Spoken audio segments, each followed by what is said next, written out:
say, I suppose, started the start of the course with trying to bridge the gap was a term that I kind of used between the technical IT piece and the management speak piece, and trying to marry those two things up.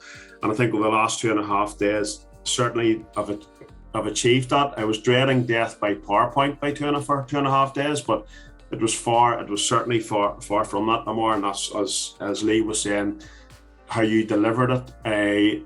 You're obviously unbelievable depth of technical knowledge, but more skilled in how you deliver the presentation as well, which really kept us engaged and doesn't feel like 2.5 days.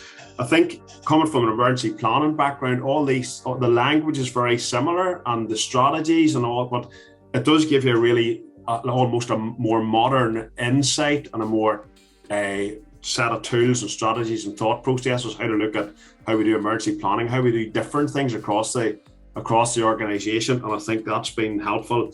I suppose, talking about bridging the gap, want to help the organisation understand the system, but also probably help IT communicate it in such a way and have a better understanding, so that communication to management team is a bit more, maybe hopefully a bit more clearer, I think, and maybe some support for IT and what they're trying to do. So no, certainly a fantastic course. I can't wait to get back to my coding now. So that's been great.